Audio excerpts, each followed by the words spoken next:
नमस्कार दोस्तों, online study time में आपका स्वागत है। आज हम पढ़ेंगे मध्य प्रदेश की नदियों के बारे में, जो आने वाली मध्य प्रदेश की सभी परीक्षाओं के लिए बहुत ही महत्वपूर्ण है। तो सीधे बढ़ते हैं प्रश्न की तरफ।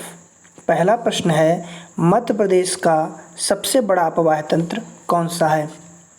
तो गंगा यमुना अपवाह तंत्र जो है मध्य प्रदेश का सबसे बड़ा अपवाह तंत्र है। सही उत्तर ऑप्शन ए हो जाएगा। ऑप्शन ए, गंगा यमुना अपवाह तंत्र मध्य प्रदेश का सबसे बड़ा अपवाह तंत्र है। नेक्स्ट क्वेश्चन में चलते हैं। मध्य प्रदेश में किस नदी को मध्य प्रदेश की जीवन रेखा कहा जाता है? तो मध्य प्रदेश की जो जीवन रेखा कहा जाता है वह नर्मदा नदी को कहा जाता है। सही उत्तर हो जाएगा ऑप्शन बी, नर्मदा नदी मध्य प्रदेश की जीवन रेखा।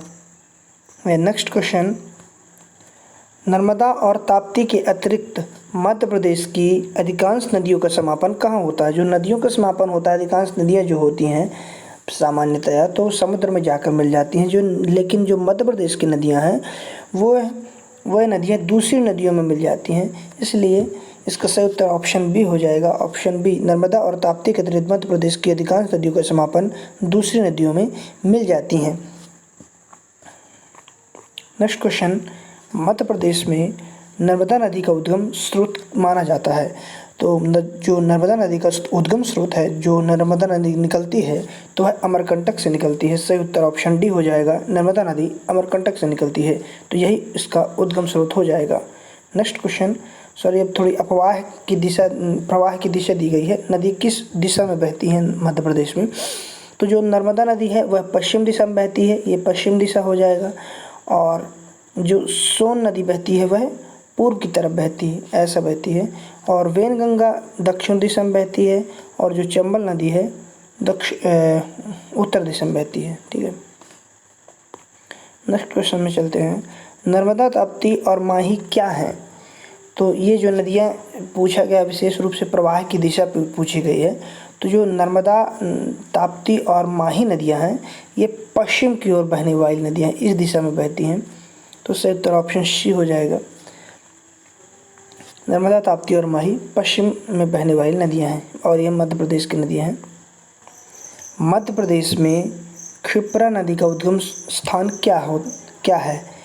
तो जो मध्य प्रदेश में क्षिप्रा नदी का उद्गम स्रोत है वह काकड़ा बरडी पहाड़ी है। सही उत्तर ऑप्शन बी हो जाएगा।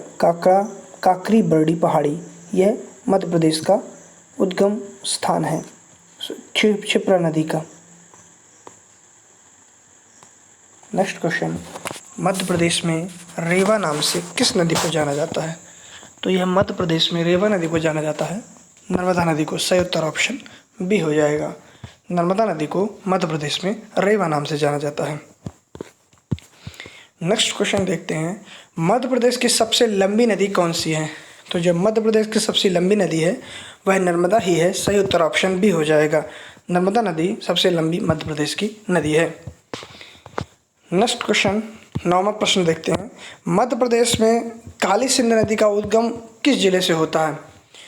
तो जो काली सिंध नदी का उद्गम है यह देवास से होता है। जो काली सिंध है यह चंबल नदी की सहायक नदी है। सही ऑप्शन ए हो जाएगा। नेक्स्ट क्वेश्चन,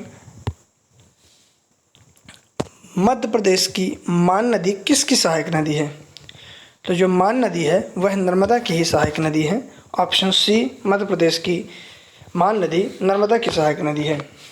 नेक्स्ट क्वेश्चन, तवा,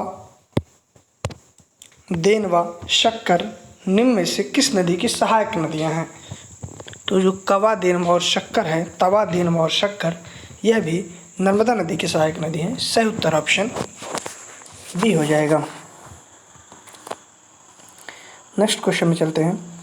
12वां प्रश्न है। मध्य प्रदेश में तवा एवं नर्मदा नदी का संगम किस स्थान पर होता है? तो जो तवा नदी और नर्मदा नदी का संगम है वह बांद्रा मान में होता है। सही उत्तर ऑप्शन ए हो जाएगा। नेक्स्ट क्वेश्चन, मध्य प्रदेश में वर्धा नदी का उद्गम कहाँ से होता है? तो जो वर्धा नदी का उद्गम है वह बैतूल से होता है। सही उत्तर ऑप्शन ए हो जाएगा। नेक्स्ट क्वेश्चन देखते हैं। मध्य प्रदेश से उद्गमित होने वाली किन दो नदियों के संगम को प्राणहिता के नाम से जाना जाता है? तो जो वर्धा और वेनगंगा है, ऑप्शन बी में वेनगंगा और वर्धा दिए हुए हैं, यही प्राणहिता के नाम से जाना जाता है। वेनगंगा और वर्धा के संगम को प्राणहिता के नाम से जाना जाता है। सही उत्तर ऑप्शन बी हो जाएगा। नेक्स्ट क्वेश्चन, मध्य प्रदेश के सिवनी जिले में भीमगढ़ बांध किस नदी पर स्थित है? तो यह वेनगंगा नदी पर है, सिवनी जिले में। यह भी प्रश्न पूछा जा सकता है कि भीमगढ़ बांध किस नदी पर किस जिले में है? तो वह सिवनी जिले में है। सिवनी जिले में भीमगढ़ बांध है। नेक्स्ट क्वेश्चन, मध्य प्रदेश में सहस्त्रधारा जलप्रपात किस नदी पर बना हुआ है? तो सहस्त्रधारा जलप्रपात है, धारा से संबंधित कुछ अगर आता है लास्ट में तो वह जलप्रपात नर्मदा नदी में है। तो इसका सही उत्तर ऑप्शन सी हो जाएगा। सहस्त्रधारा जलप्रपात नर्मदा नदी पर स्थित है। 17वां प्रश्न देखते हैं, मध्य प्रदेश में नर्मदा और बरना नदी का संगम कहाँ होता है? तो जो नर्मदा नदी में बरना नदी मिलती है वह रायसेन में मिलती है, बरना नदी, और वही संगम है रायसेन में, नर्मदा और बरना का संगम है। नेक्स्ट क्वेश्चन, मध्य प्रदेश में कौन सी नदी कर्क रेखा को 2 बार काटती है? जी कर्क रेखा है तो इसे 2 बार काटती है ऐसे। तो वह माही नदी है जो कर्क रेखा को 2 बार काटती है, और यह मध्य प्रदेश की नदी है। सही उत्तर ऑप्शन ए हो। नेक्स्ट क्वेश्चन, ताप्ती नदी मध्य प्रदेश के अतिरिक्त किस राज्य से प्रवाहित होती है? तो जो ताप्ती नदी है वह मध्य प्रदेश के अतिरिक्त महाराष्ट्र से प्रवाहित होती है। सही उत्तर ऑप्शन सी है। 20वां प्रश्न, मध्य प्रदेश की किस नदी को सूर की पुत्री कहा जाता है? तो सूर तपता है तो इससे आप रिलेशन लगा सकते हैं कि ताप्ती नदी। सही उत्तर ऑप्शन ए हो जाएगा, सूर की पुत्री ताप्ती। नेक्स्ट क्वेश्चन 21वां प्रश्न है, इनमें से कौन सी नदी मध्य प्रदेश की दूसरी सबसे लंबी नदी है? तो सबसे लंबी नदी गंगा नदी है और दूसरी लंबी नदी चंबल है। इसका प्राचीन नाम चरमावती भी है। तो ऑप्शन ए हो जाएगा, मध्य प्रदेश की दूसरी लंबी नदी, सबसे लंबी नदी चंबल नदी है। नेक्स्ट क्वेश्चन आते हैं, मध्य प्रदेश में उत्खात स्थलाकृति का निर्माण किस नदी द्वारा निर्मित हुआ है? यह बहुत ही महत्वपूर्ण प्रश्न है, बहुत सारी परीक्षाओं में प्रश्न पूछा जा चुका है। तो जो चंबल नदी है उत्खात स्थलाकृति का निर्माण करती है, चंबल नदी।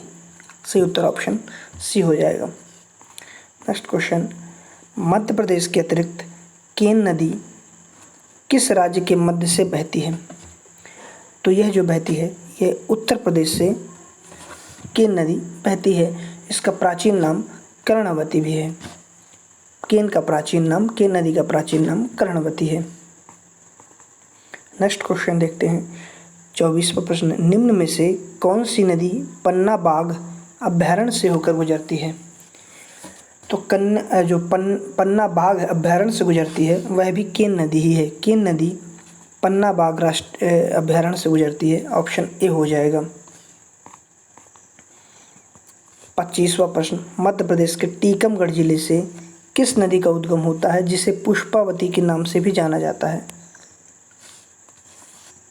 तो यह जाना जाता है पहुज नदी को। पहुज नदी को पुष्पावती नाम से भी जाना जाता है, जो टीकमगढ़ जिले से निकलती है। 26वां प्रश्न, मध्य प्रदेश के किस जिले में चचाई जलप्रपात है? यह बहुत ही महत्वपूर्ण प्रश्न है। तो यह चचाई जलप्रपात रीवा में है। रीवा में चचाई जलप्रपात है। सही उत्तर ऑप्शन ए हो जाएगा। नेक्स्ट क्वेश्चन, चुलिया जलप्रपात कहाँ स्थित है? तो चुलिया जलप्रपात है वह चंबल नदी पर बना हुआ है और यह मंदसौर में है। सही उत्तर ऑप्शन सी है। नेक्स्ट क्वेश्चन 28वां प्रश्न है, पियावन, चचाई, केवटी, बहुटी जलप्रपात कहाँ है?